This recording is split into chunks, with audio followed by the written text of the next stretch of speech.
She should be here by now.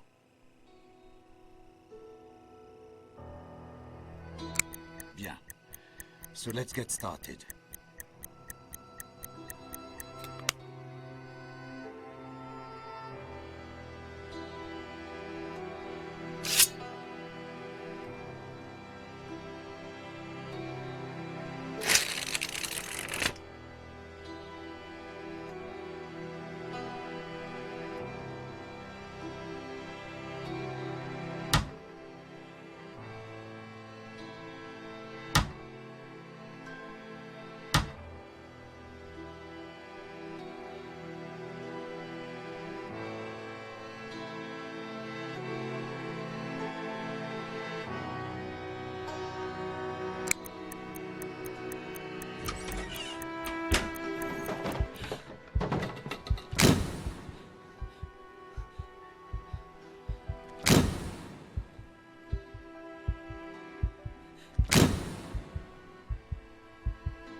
Monsieur Eaton.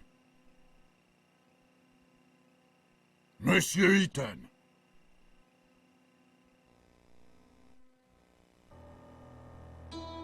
Monsieur Eaton, I'm talking to you. I'm sorry, Monsieur le Président. I was thinking. Do you understand the indictment? Sorry, but I have to ask the prosecutor to repeat. Monsieur Eaton, do you consider it to be a joke? You're charged with a serious crime. Please stay focused. Monsieur Prosecutor, please continue. As I said, I accuse Alfred Eaton of murdering Marie Capet on the 17th of October 1894 in Paris. That day, Alfred Eaton was at the theatrical premiere of Prométhée, Vol du Feu, which took place at Opéra Garnier. As it is apparent from the testimony of witnesses, the accused left at about 8:30 p.m., before the end of the banquet. At about 9:25 p.m., he rented a room in his name at the Caucasus Hotel, which is adjacent to the building in which he lives. It was in that room that approximately at 11:16 p.m. Marie Capet was murdered. Next, the accused returned to his house, and at about 10:05 p.m. he entered his apartment in the company of Marie Capet, or let her in. It results from the fingerprint analysis. It did not show the victim's fingerprints on the outer side of the door, only on the inner. Alfred Eaton, by means of deception or threats, led the victim to his secret workshop, which is located on the first floor of his apartment. The police report did not indicate any signs of struggle or resistance. The accused probably wanted to test on Marie Capet the prototype of a torture machine of his construction, which was in the room along with medical tools and manuals of torture. When Marie Capet realized what the accused intended to do, she grabbed a metal rod lying in the room and hit the accused on the head, which caused a real threat to his life and, according to doctors, may have caused unconsciousness. The fingerprints of Marie Capet's left hand were found on the rod, as well as Alfred Eaton's traces of blood. Traces of blood were also found on the floor of that room. At the time of his arrest, the accused had an extensive wound on his head, as confirmed by medical examination. Seizing the opportunity, Marie Capet fled from the apartment. She was stressed and in a hurry. This was confirmed by her numerous fingerprints secured on the inside of the door of the apartment of the accused. Then, Marie Capet ran into a nearby hotel, the Caucasus. It was the same hotel in which the accused rented a room. As it appears from the testimony of the clerk, Marie Capet was extremely stressed, repeating the word doctor and police. Probably she wanted to call for help. When the clerk went to get some water to calm Marie Capet, she disappeared. The next day, on the 18th of October, about 8:32 a.m., a maid found her body in a room rented by Alfred Eaton. It was covered with numerous fingerprints of the victim and of the accused, and had traces of the victim's blood. The immediate cause of death was a severe blow to the abdomen in the liver area, with a blade of about 14 centimeters length. The murder weapon, constructed by the accused, was secured in his apartment. Marie Capet's unwashed blood stains were still present on it, as well as the fingerprints of the accused. The accused is also charged by the testimony of one of the neighbors, who passed the accused at the front door of the building in which they both lived at about 11:30 p.m. The witness testified that the clothing of the accused was stained with blood. Unfortunately, the said clothes were not found. At the time of committing the alleged crime, the accused was sane, which means he acted consciously. For committed crimes, the accused shall be liable to life imprisonment or the death penalty. Has the accused finally understood the indictment? Oui, Monsieur le Président. Does the accused plead guilty to the charges against him? Non, Monsieur le Président. Does the accused want to provide explanations? Oui, Monsieur le Président. Monsieur le Président, could I ask you for some conversation time with my client? Of course. I just wish it would not take too much time. We've already wasted too much of it. Monsieur Eaton, please note that you can look through evidence at any moment. It is available by pressing tab. I will show the defense evidence to the court at the time of your uncovering during the testimony. It might surprise the prosecutor. If necessary, you can recall the string of events according to the prosecution by pressing the Q key. Will you need my help during testimony? I will give you my advice and remind you of important facts and events. We are ready, Monsieur le Président. Then let's get started. Monsieur Eaton, what were you doing on October 17th, 1894, from 8 to 12 p.m.? There was a theatrical premiere of Prométhée that day, which was sponsored by Le Feu, in which I am the lead designer. Starting at 7 p.m., I was at the premiere at the Opéra Garnier. Around 8:30 p.m., after the play, I found that I did not want to attend the dull banquet, and instead I preferred to work. I said goodbye to Hugo Argent, president of Le Feu, and I drove home. I got there at about 9 p.m.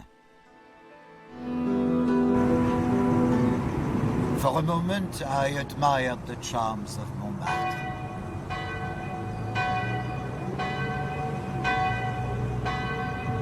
I decided to go for an evening walk.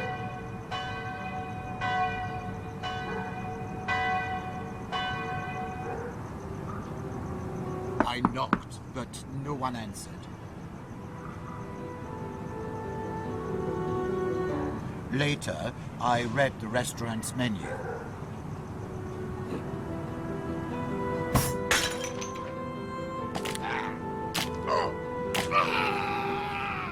I entered the Café de Paris cafeteria.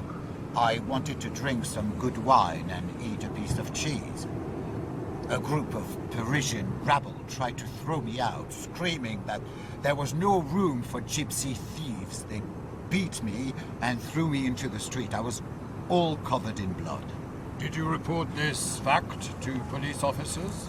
No, monsieur, I do not recall that. And where is the... I do not recall. A second of my work is more important than the lifetime of each and every one of those plebeians.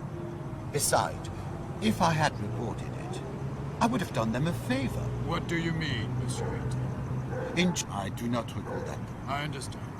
Please return to your table.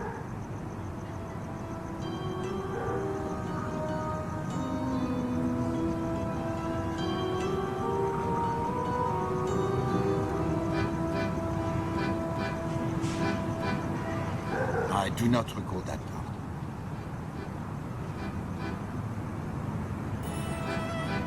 I tried to start the car, but it ran out of fuel. I already returned from l'Opéra Garnier on fumes, and there was no way to go anywhere else.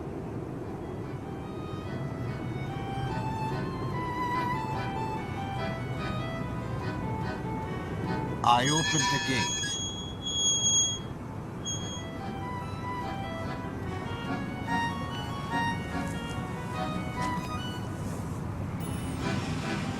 For a moment, I admired the shop. I do not recall that part. For a moment, I do not recall that part.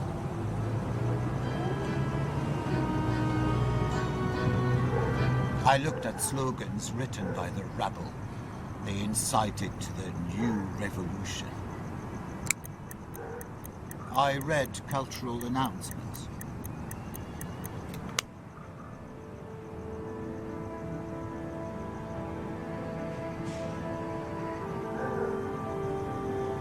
I opened the door and walked into the Caucasus Hotel.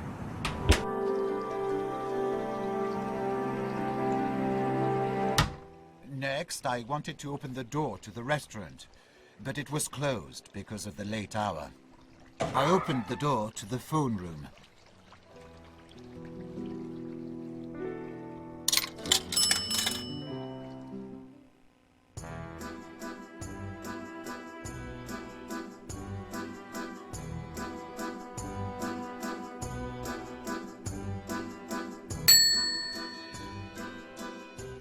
I bought a few things from my vending machine.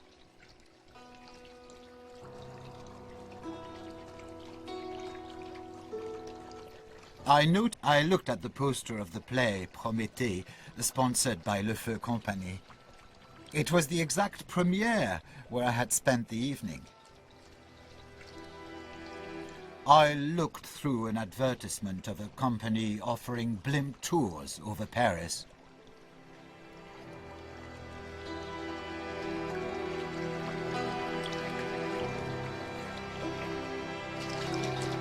I threw a coin into the fountain of the hotel lobby.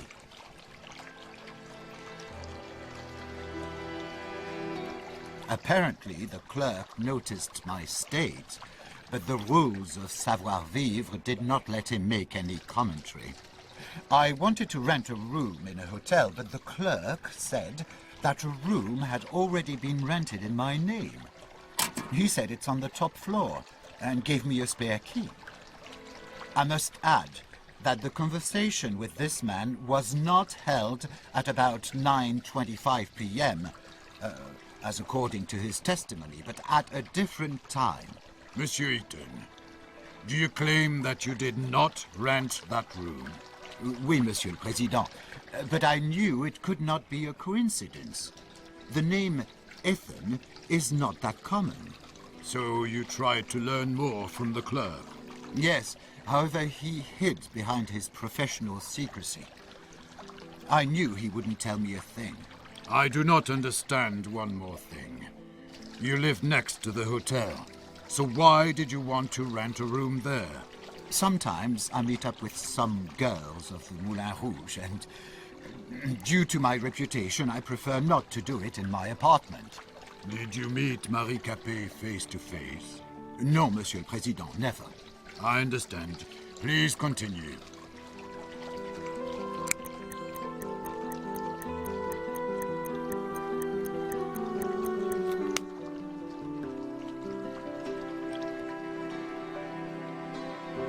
Then I called the elevator. Then I opened the elevator grate. I took the elevator to the first floor.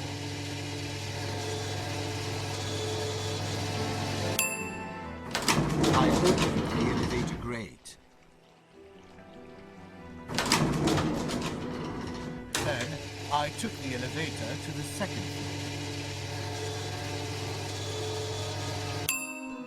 Then I opened the elevator grate.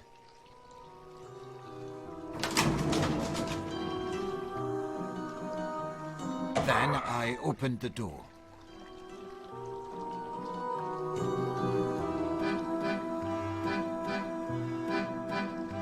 I tried to open the door to the hotel room, but it was closed. Why did you want to open that door? I'm ashamed to admit, but I forgot which room I had rented. I understand. Please continue your testimony. I tried the door handle to the hotel room, but it was closed. Why did you want to open that door? I'm ashamed to admit, but I forgot which room I had rented. I understand. Please continue your testimony. Later, I entered the room.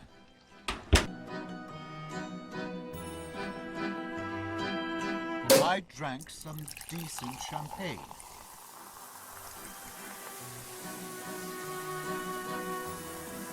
Later, I tasted some champagne from the ice bucket.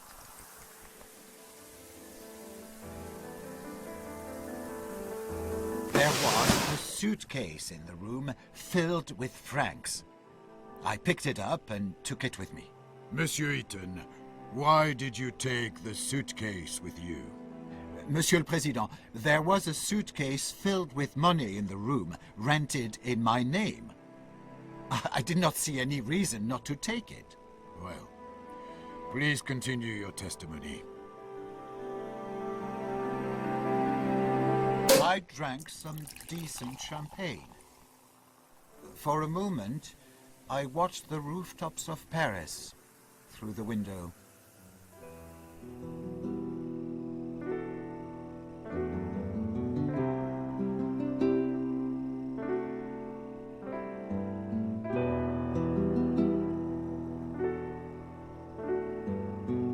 I went out into the corridor.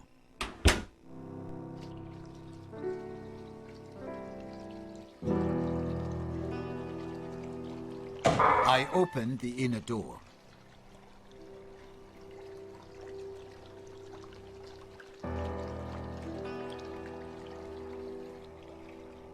I examined the historic tableware.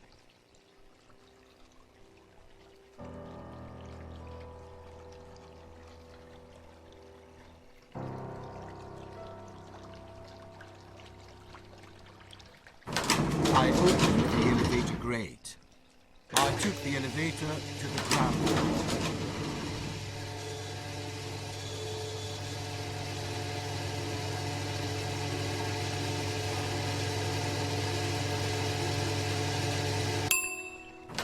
I opened the elevator grate.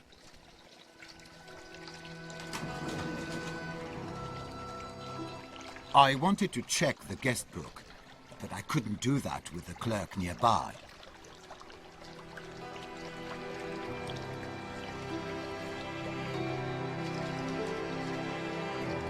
I opened the inner door. I wanted to learn something about that hotel room, allegedly rented by me. I dialed the front desk and asked a staff member to check something in the backyard. I had a moment to look inside the guest book.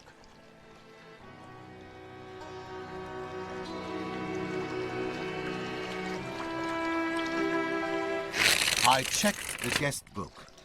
There was my surname, and a signature which I recognized immediately. It was the signature of my father. Monsieur le Président, the evidence mentioned by my client has already been presented by the prosecutor. But I must add that we commissioned the handwriting expert. This is the proof marked with number 1. It states that the signature appearing in the hotel guest book really belongs to Antoine Eaton, father of the accused. Then Monsieur Antoine Eaton will be re-examined as a witness. The hearing will take place at the next trial. I ask to duly summon the witness. The accused can return to his testimony.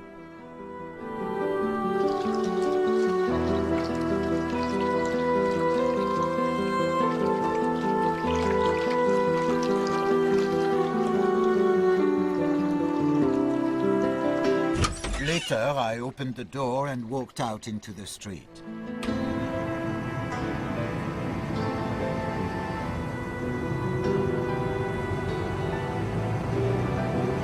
Then I opened... For a moment, I admired the charms of Mont... I do not recall that part. I knocked, but no one answered.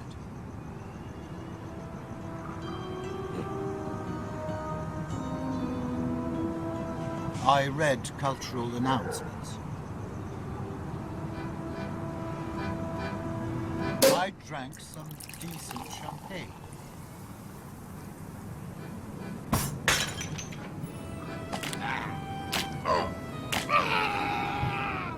I entered the Café de Paris cafeteria. I wanted to drink some good wine and eat a piece of cheese. A group of Parisian rabble tried to throw me out, screaming that there was no room for gypsy thieves. They beat me and threw me into the street. I was all covered in blood. Monsieur Eaton, why did you walk into the same cafe where you had previously been attacked? I was hoping that this, or similar rabble, wouldn't be there anymore, and I would be able to drink wine peacefully.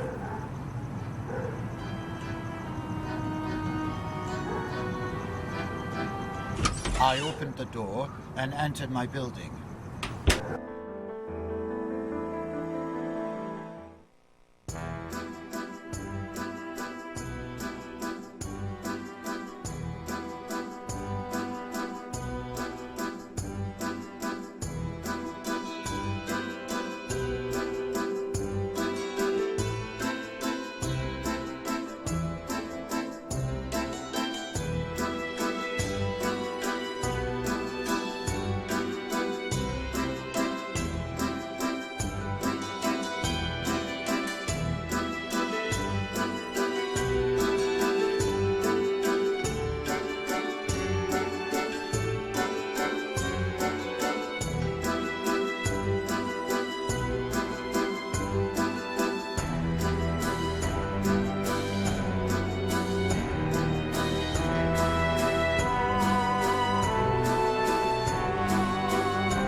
There was a letter for me from the Ministère de la Justice.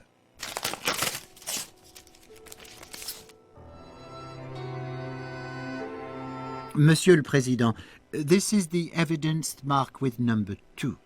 It clearly shows that my client designed his interrogation machine with only the best intentions. According to his plan, it was supposed to be forwarded to the prosecutor's office and law enforcement agencies to improve the effectiveness of interrogation. The prosecutor's suggestions that my client has supposedly intended to use this device to torture helpless women is hasty and completely untrue. This letter only proves that the accused was looking for application of his torture machine and had not found any support from Ministère de la Justice, so he decided to test it on an innocent woman. The court supports the view that the mere fact of an offer to the Ministère de la Justice does not constitute sufficient evidence that the allegedly accused acted in good faith when creating such a device. Monsieur Eaton, please go back to your testimony.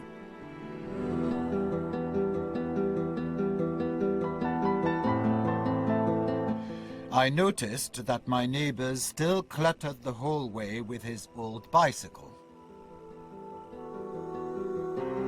Then I opened the door.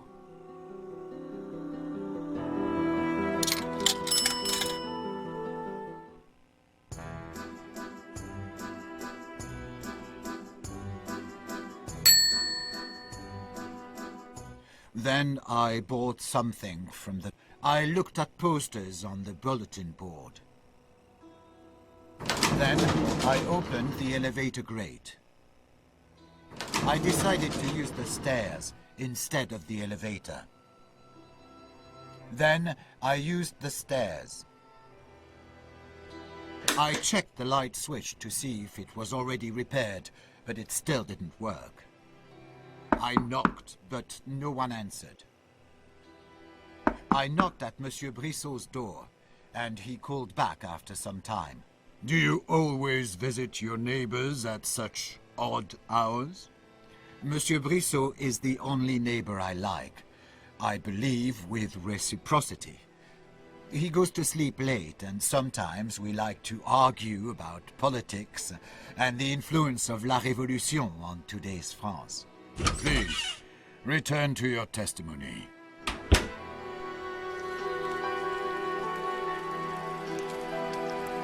I heard noises coming from the kitchen. I thought it was Monsieur Brissot preparing his dinner, and I wanted to say hello. But it was not him, only a woman. Did you recognize this woman? Not immediately. She seemed familiar, but I did not know who she was. Please testify.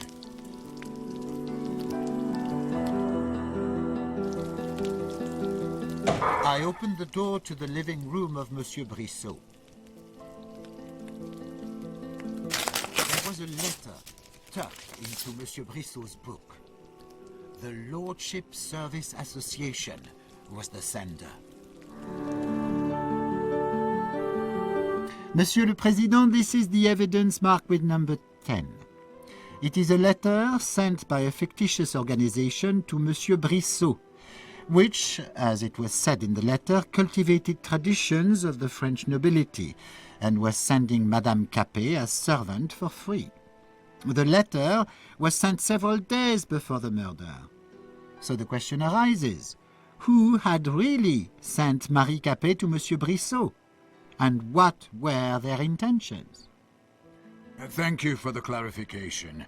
The accused may continue to testify.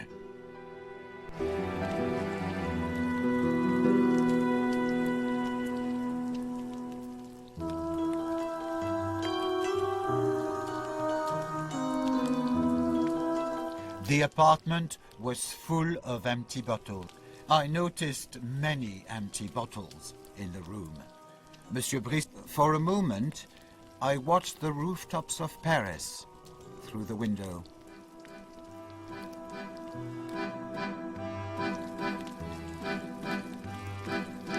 For a good 10 minutes, I talked to Monsieur Brissot. And again, we had an argument about La Révolution. Monsieur Brissot felt regret that in modern France, the high birth was no longer relevant. Also, he boasted that he had hired a maid. I do not know where he found the money for her salary and did not see any effects of her work. His apartment was a mess, as usual. Wasn't that an odd thing for you? Yes, Monsieur le Président. If someone hires a servant, one can expect order. And in this apartment, there was none. Did your neighbors say anything else about the maid? Yes, I was going to say it. It turned out that it was Marie Capet, my old classmate. We grew up in the same city, and I had not known that she had moved to Paris. So you admit that you knew the victim? Oui, I knew who she was.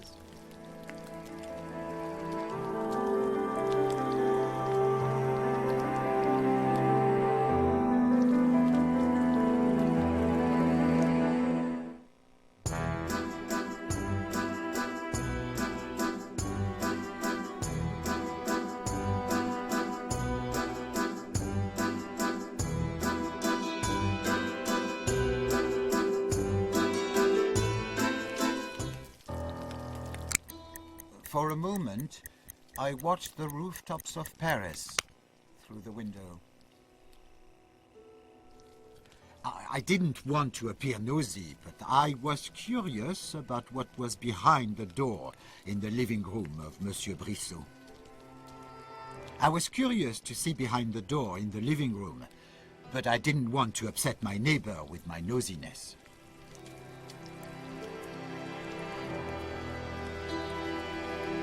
I opened the door to the living room of Monsieur Brissot.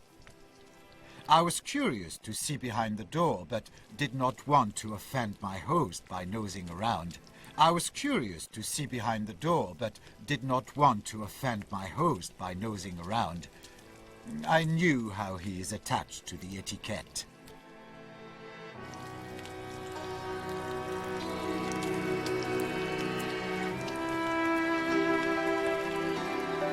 Then I opened the door and left the apartment. Then I used the stairs. I decided to use the stairs instead of the elevator. I knocked, but no one answered. I wanted to turn off the lights in the hallway, but the switch still did not work. I opened the door and entered my apartment. I watched the frames hanging on the wall.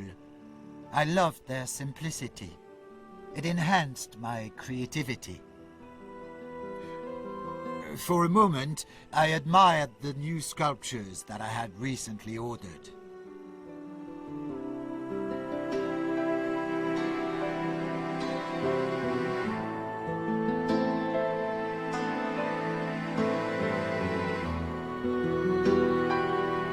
I examined the new sculptures in my apartment. They beautifully fit the decor and the marble. For a moment, I admired the new sculptures that I had recently ordered. I tried to play something on the piano. I must add that I cannot play, and the piano is just for decoration.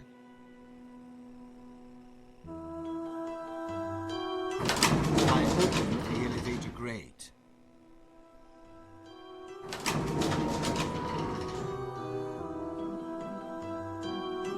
Then I opened the door. I stared out of the window at the magnificent display of fireworks against La Tour Eiffel.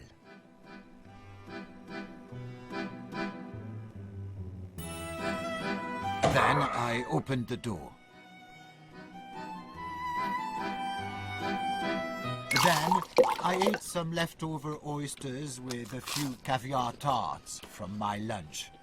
I also drank some good wine. I put my groceries into the cabinet in the kitchen.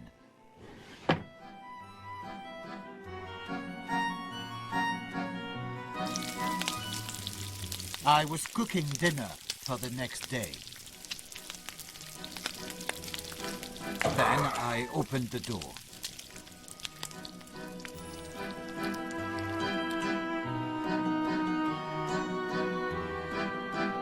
I used the stairs.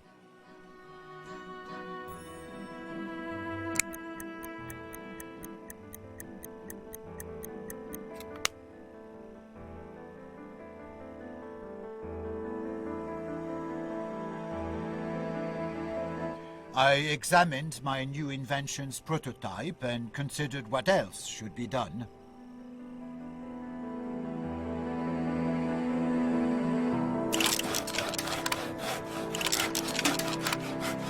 I started to work on my new cleaning machine. After 30 minutes, I decided to take a break.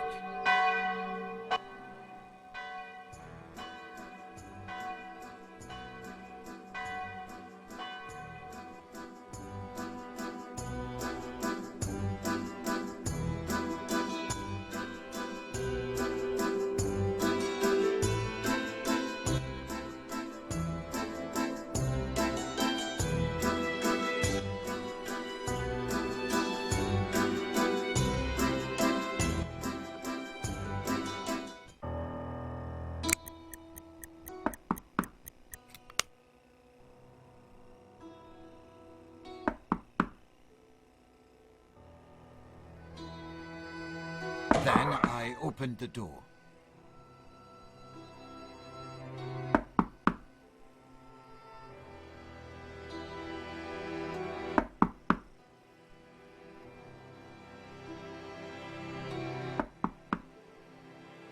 I used the stairs.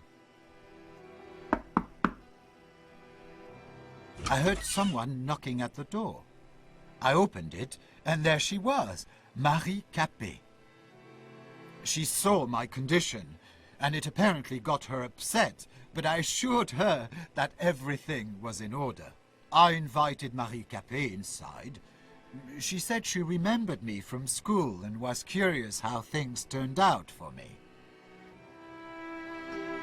She had been recently hired as a maid by my neighbor, Monsieur Brissot. I showed her my apartment, my designs and inventions. She was delighted. So I thought maybe she would be interested in my interrogation machine.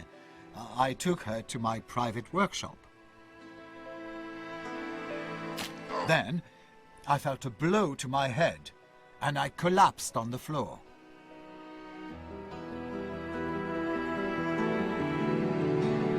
I woke up some time later. My head ached, and I was all covered in blood. Marie Capet was nowhere to be found. I saw a metal rod on the ground. There was blood on it. My blood. I saw that the safe was open, and Capet had stolen the designs of my most important invention. Why do you think Madame Capet did it? I don't know, Monsieur le Président, but I was going to find out.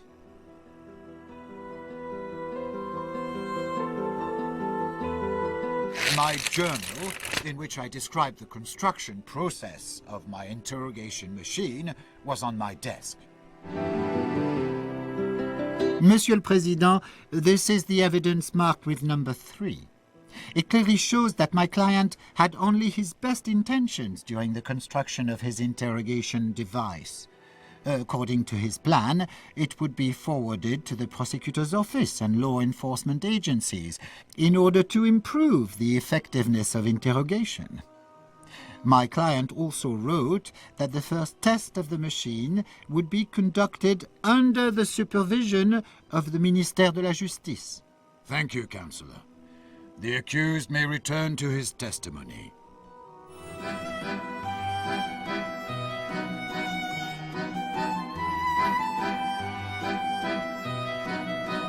I picked up the mechanical dagger lying on the desk. Why do you need a weapon, Monsieur Eaton? I wear it to ensure my safety. Do you feel unsafe? I am a wealthy gypsy. At least 1/3 of the population of this city wants me dead. I understand. Please continue.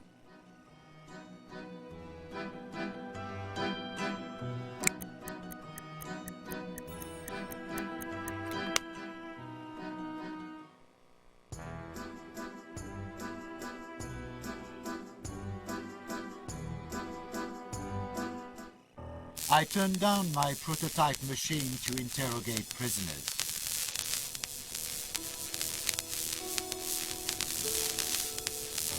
Then, I turned off my prototype machine to interrogate prisoners.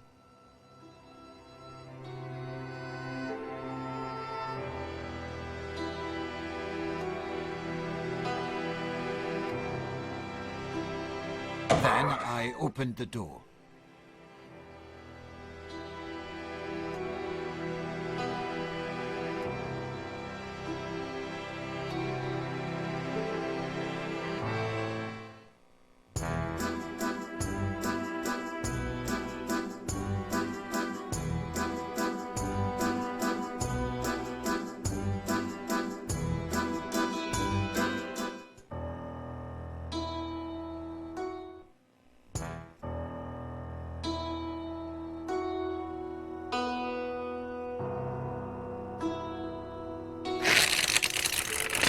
I read for a while about the history of torture. Are you interested in this subject? It is not about hurting someone, but to use pain as one of the methods to convince someone to testify. Do you think it is acceptable to inflict pain during the interrogation? In extreme cases, yes, but my device is not inflicting it. And the prosecutor naming my device the torture machine only shows his deep ignorance on that subject. Order, please. And I admonish the accused to make no offense to any of the participants of this trial. Please, return to your testimony. I saw a spare part of my invention lying on the ground. I saw traces of my blood on it.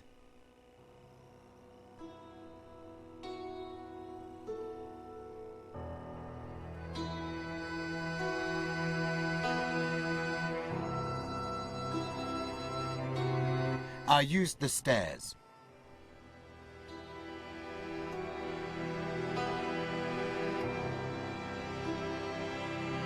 Then I opened the door. Then I opened the door. I opened the door and walked out into the stairwell.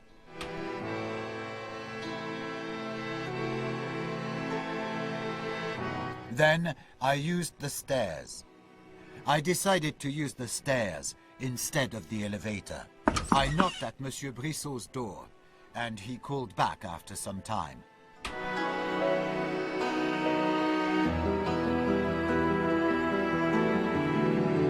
I opened the door to the living room of Monsieur Brissot.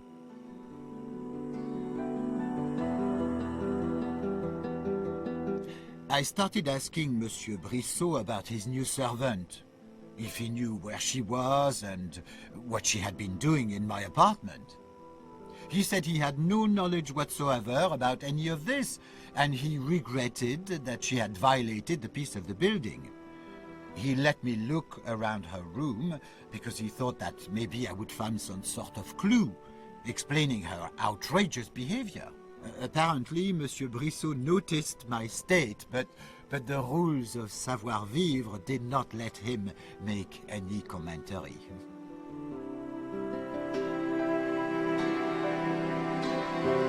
Then, I opened the door to go in Marie Capet's room.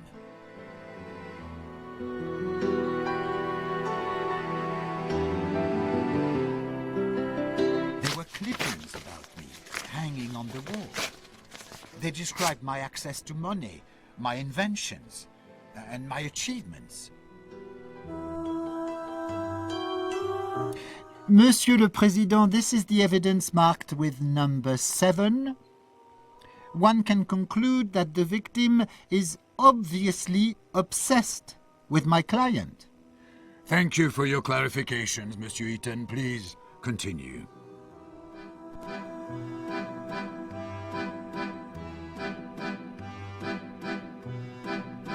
I examined Marie Capet's read, and it was a socialist scribble of Charles Marx. Monsieur le Président, this is the evidence marked with number 6. It shows Madame Capet's socialist views, which could have intensified aversion towards my client.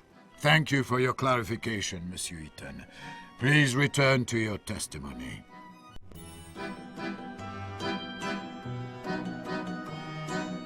I opened the cabinet.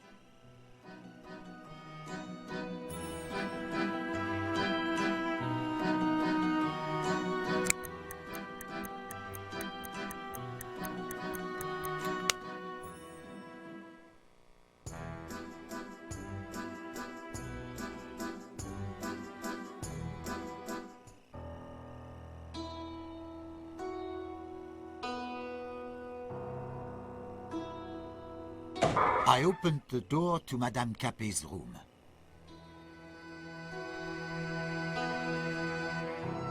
I opened the door to the living room of Monsieur Brissot.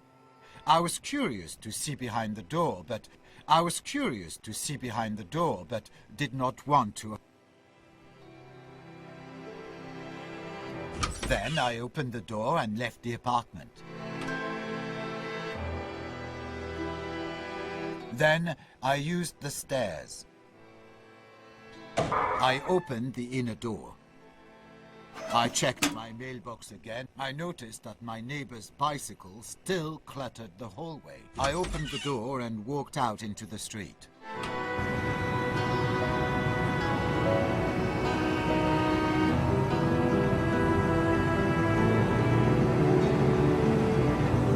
I knocked, but no one answered. For a moment, I admired the charms of Montmartre. I opened the door and walked into the Caucasus Hotel.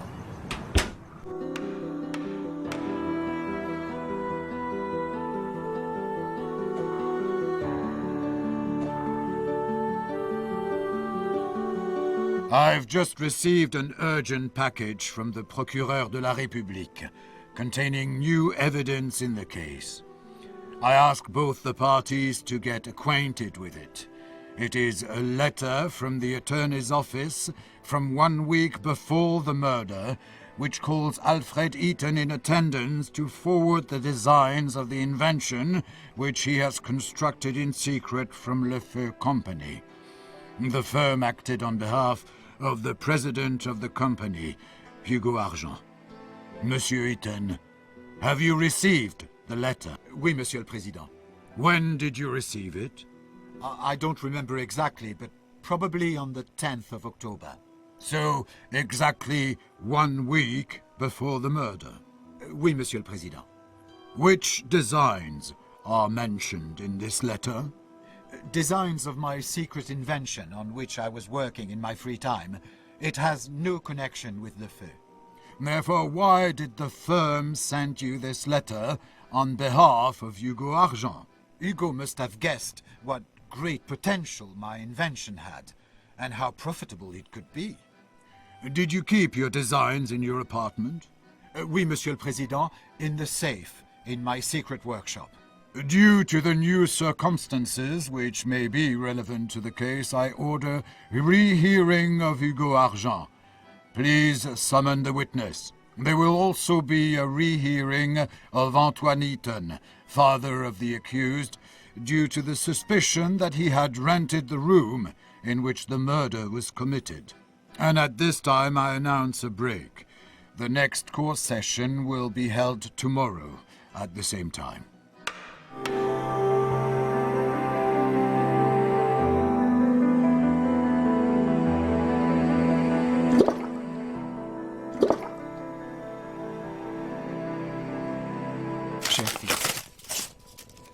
Your father and I are quite sure that you did not do it.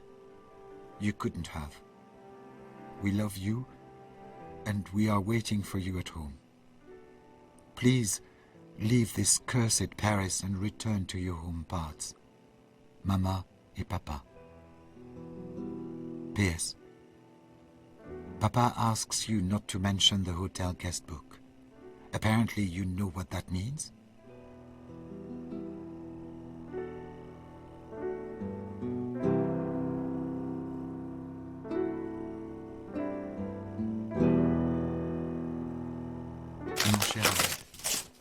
I am in a deep regret that you had to stand before the court accused of such a terrible deed. I assure you that I deeply believe in your innocence and will do my best so that you can continue to work for the glory of Le Feu and toute la France. Cordialement, Hugo Argent. You gypsy scum. You can be sure that you will take responsibility for what you have done to our daughter. You will be beheaded, and even neither your millions nor your connections will be able to help you. Is the stolen money not enough? Is your wrongdoing to all these poor people not enough? You had to tear everything away from us, including our only daughter. Death to the rich. Vive la nouvelle révolution.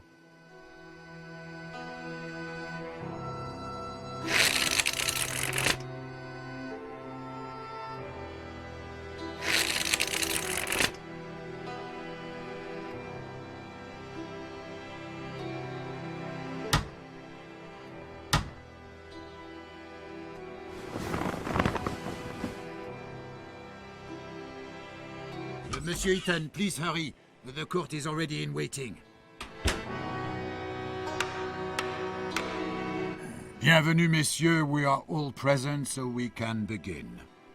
To begin with, I inform you that Hugo Argent submitted further clarifications on the letter from the attorney's office discussed yesterday. His testimony has been attached to the evidence.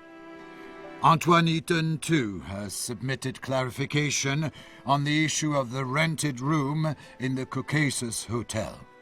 It was attached to the evidence. Monsieur Eaton, please continue your testimony from the moment you've ended yesterday.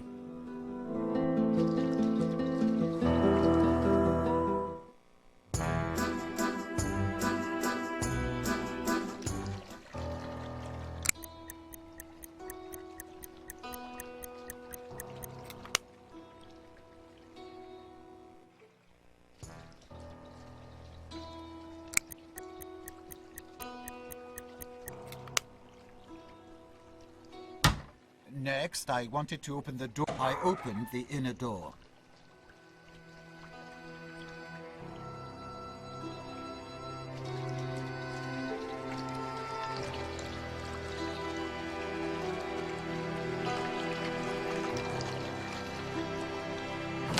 I opened the elevator grate. I took the elevator to the first floor.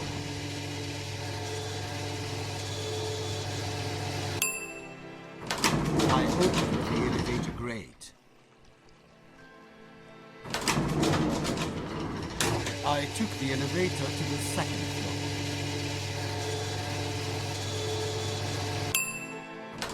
I opened the elevator grate.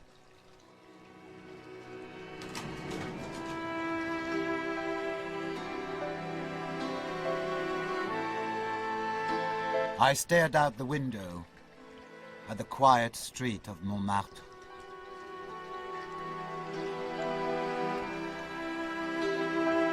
I opened the inner door. Later, I entered the room. As I walked in, Madame Capet was standing in the center of the room, furious. She started to yell at me that she robbed me according to the agreement and that she was supposed to be paid.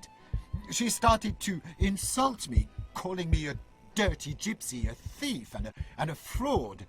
She came with her fists at me. I shoved her off, instinctively.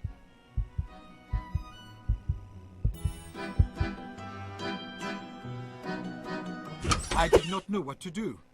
I escaped to the hallway. I didn't want to hurt her. And I did not do it. Eaton, did you not want to regain your designs? You had been robbed. I don't even know what I wanted, Monsieur le Président. I was confused after the blow to the head, and I didn't think clearly. Well, please continue.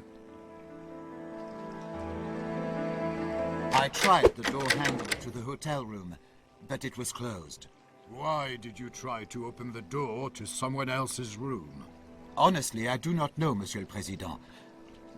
I guess I was just curious if it would be opened. Well, please continue your testimony. Then I opened the door.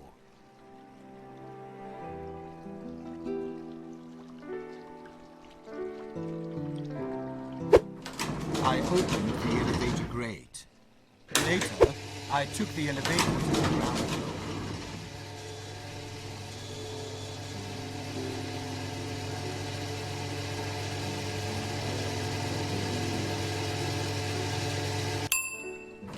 I opened the elevator grate. Next, I threw a few francs to the fountain in the hotel.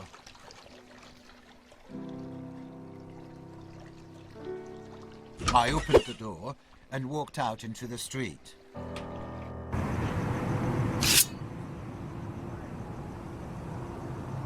I opened the gate.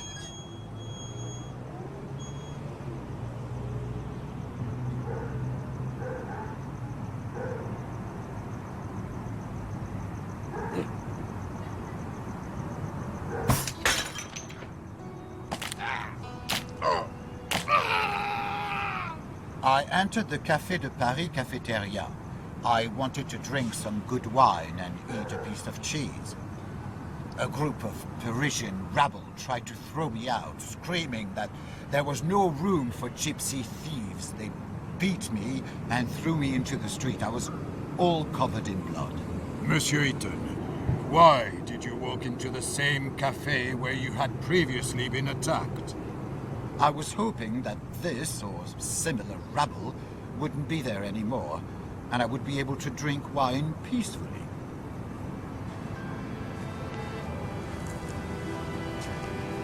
I opened the door and entered my building.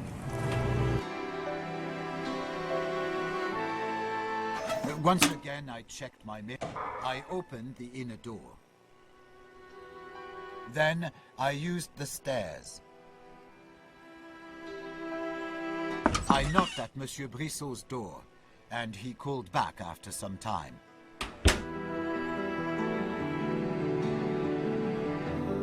I opened the door to the living room of Monsieur Brissot.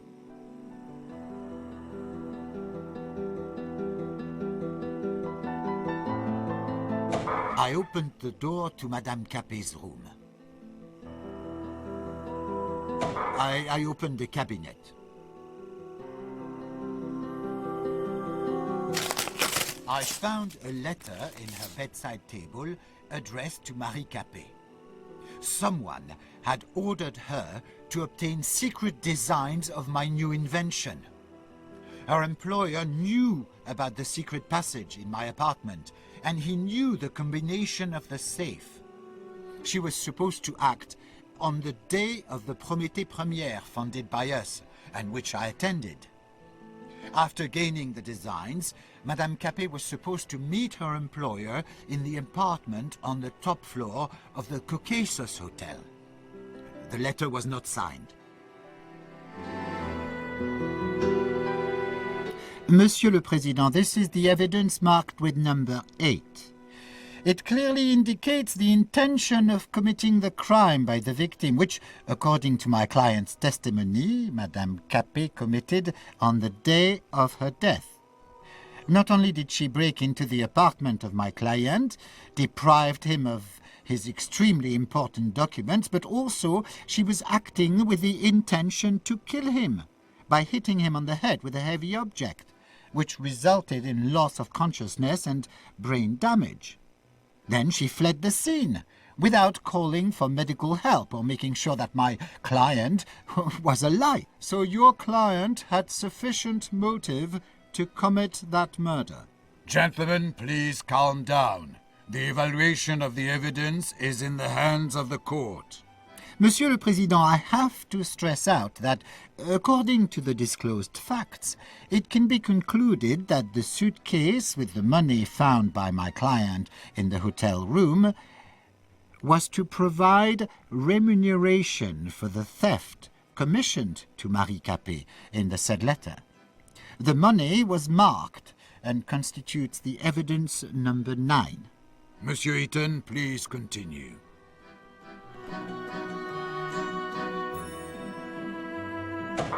I opened the cabinet.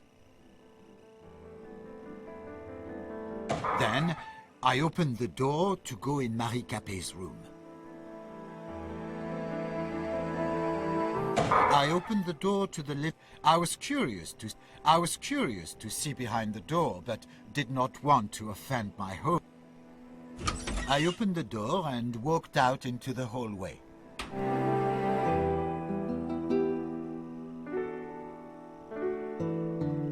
Then I used the stairs. I decided to use the stairs instead of the elevator.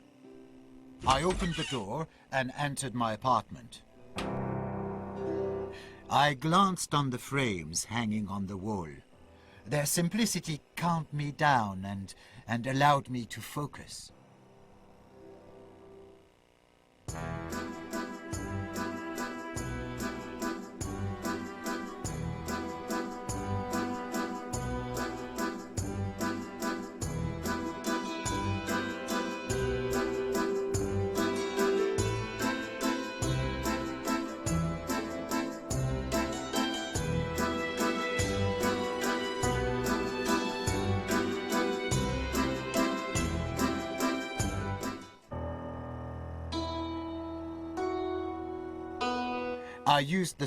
I saw a spare part of my invention lying on the ground.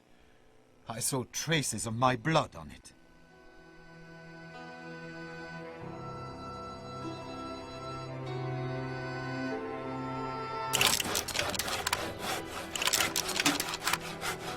I started to work on my new cleaning machine. After 30 minutes, I decided to take a break. I opened the inner door.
I read for a while about the history of torture.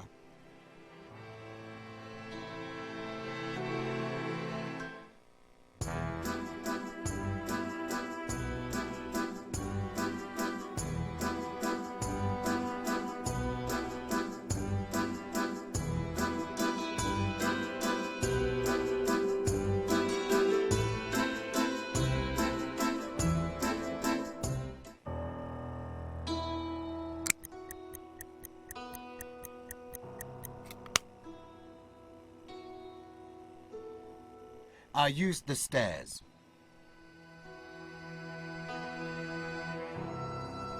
I opened the door and walked out into the stairwell. Then I used the stairs. Then I used the stairs. Then I opened the door. Then I opened the door and stepped outside.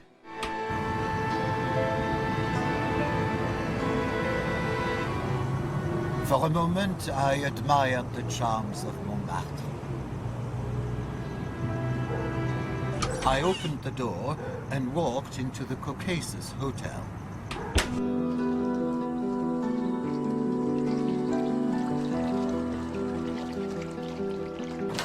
I opened the elevator grate. I I took the elevator to the second floor.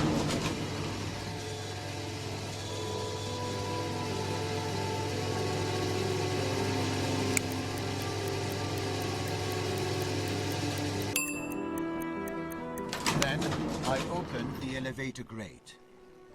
I opened the inner door.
Later, I entered the room. As I walked in, Madame Capet was standing in the center of the room, furious. She started to yell at me, that she robbed me according to the agreement, and that she was supposed to be paid.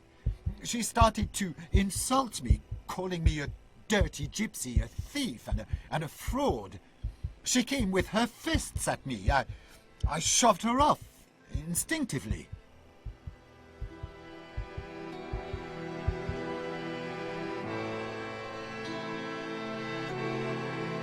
She was frantic and aggressive. She had once already smashed my head, and everything indicated that she might attack me again. I pulled out a knife just to scare her, but she threw herself against me, so I stabbed her in the abdomen. She slipped on the floor. I was in shock. I did not know what to do. So, you admit that you killed Marie Capet?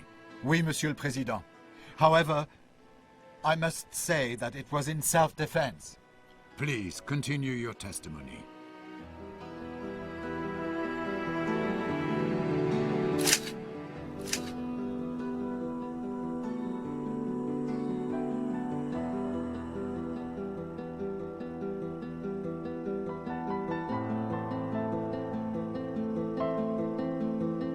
I took back my designs from her bloody fingers.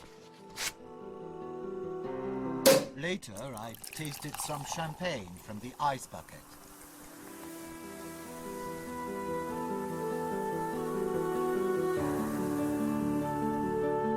I left the room.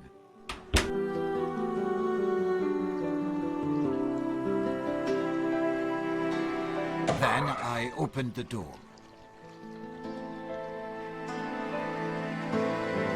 Then I opened the elevator grate. Later, I took the elevator to the ground floor.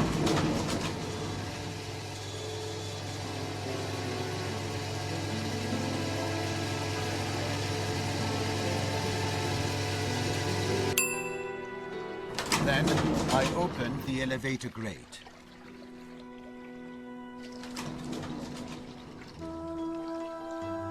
Later, I opened the door and walked out into the street.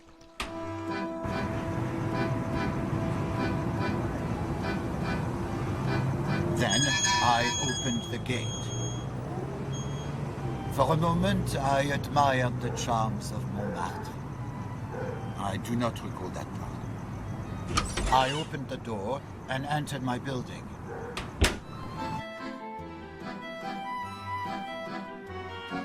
Then I opened the door. Then I used the stairs. I decided to use the stairs. I opened the door and entered my apartment. I glanced on the frames hanging on the wall. There's...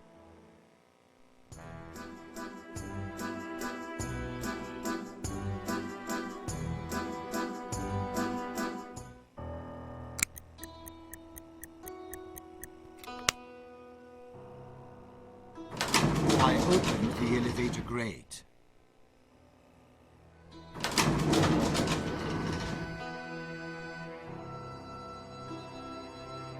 Later, I went down to the basement using my freight elevator. Then, I opened the grate of my private elevator.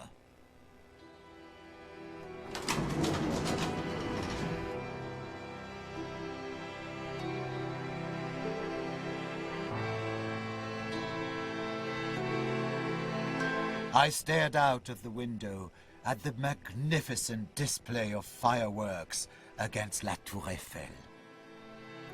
Later, I checked the condition of the boxes that contain some parts of my inventions. They are delivered by cable car from Le Feu, and then unloaded at the warehouse.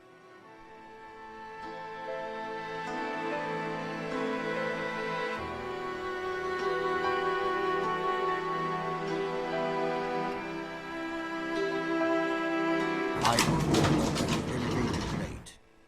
I took the freight elevator to my apartment. Usually, I use it to take up the boxes with parts from Le Feu. Then, I opened the elevator grate.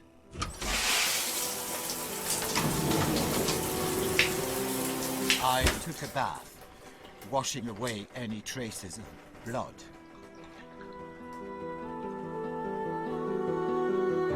I used the stairs.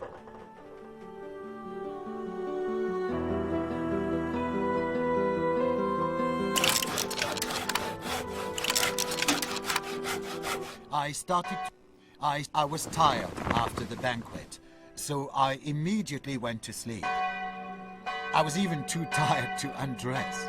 Is it all you want to testify, Monsieur Eaton? Oui, Monsieur le Président. And so I close the hearing. It is time to present your positions.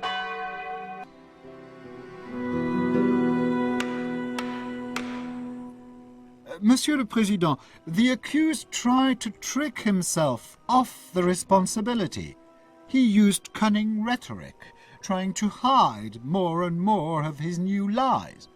However, in view of the evidence presented by the prosecutor, I have no doubt that Alfred Eaton, defendant who appeared today before the court, murdered Marie Capet in cold blood. Please, let the High Court not be deceived by his tearful stories about a poor gypsy from the country who gained his success with hard work, and which Marie Capet so cleverly tried to destroy. It was the accused who destroyed the life of a poor girl and her family with full premeditation. And what did that poor girl do to deserve such cruel fate? She was searching for a better life, and was employed as a maid in the same building in which a dangerous psychopath lived.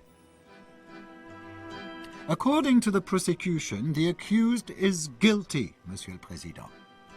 Therefore, I apply for recognition of Alfred Eaton, defendant who appeared today before the court, guilty of all charges against him, and for imposition of the death penalty by beheading on the guillotine. Thank you. Monsieur le Président, Monsieur Prosecutor used a lot of high-flown words. However, during the preparation of indictment, he made many mistakes. As to the hotel room, my client had never rented a room in the Caucasus Hotel. As we have shown during the proceedings, it was his father, Antoine Eaton. It is supported by the hotel's guest book, graphology expertise, and the testimony of Antoine Eaton. As to the alleged attempt to use the torture device on the victim, my client did not intend to use his interrogation device, which the prosecutor describes as a torture machine, neither on Marie Capet nor on anyone else. This is indicated by the letter sent by my client to the Ministère de la Justice with a proposal of a lawful use of the equipment to serve the law as well as society. The journal of Alfred Eaton clearly proves it, where he writes that he does not intend to use his device against honest, innocent people. It is important to emphasize the relationship of Marie Capet and my client. According to the testimony of the victim's parents, she felt a deep resentment and contempt, both for my customer and for his work and success. It is confirmed by Madame Capet's read, a socialist work of Karl Marx, which was created to destroy the minds of young people. Newspaper clippings about Alfred Eaton were found in Marie Capet's room. Is it not strange? It makes this resentment towards my client possible. As to the meeting with Marie Capet in his apartment, indeed, Marie Capet came to visit my client at his apartment, and Alfred Eaton let her in, not expecting such a sudden attack. Hence the victim's fingerprints in the apartment of my client, and traces of Monsieur Eaton's blood, which were mentioned by the prosecutor. Marie Capet came to the apartment of my client with the intention of theft. This is indicated by the letter that my client found in the room of Madame Capet. In addition, at the rendezvous point, which was the room in the Caucasus Hotel, my client found the suitcase with the money, which I think would serve as payment for the execution of the order described in the letter. As for the murder, as my client testified, he killed Marie Capet. However, what is important, my client acted in self-defense. He fought off the direct attack and an assassination attempt from Marie Capet. So Alfred Eaton is not guilty of killing Madame Capet. As for the testimony of the neighbor who saw Alfred Eaton entering the building covered in blood, according to my client's testimony, that meeting had never taken place. So the witness made a false testimony. Taking into account the evidence from the neighbor's opinions, the witness might have had a motive, an aversion towards my client, and racial prejudice. Thank you, Monsieur le Président.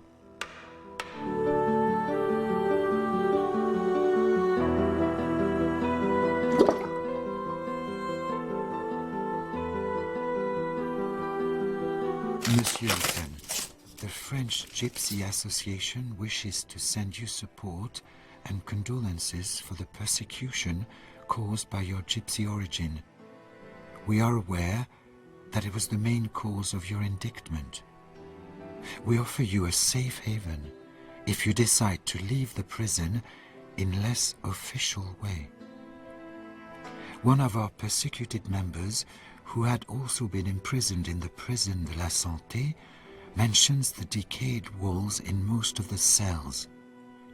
Maybe you could use this information? Signed, X.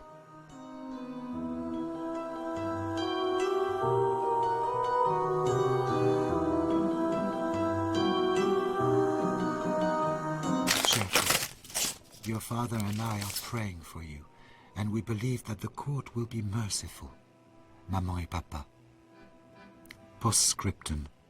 Papa is sorry that it did not work as he had planned.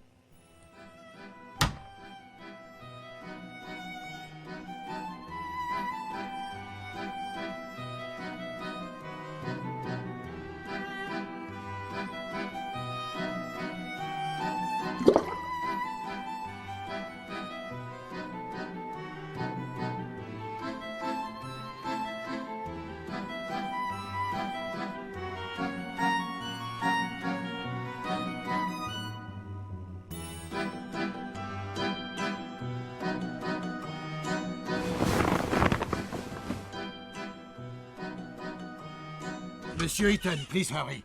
The court is ready to announce the verdict. The verdict on behalf of the République Française. The court, as present, hereby finds that Alfred Eaton, accused of murdering Marie Capet, is innocent, recognizing that he acted in self-defense. Due to the content of the verdict, the court repeals the detention order.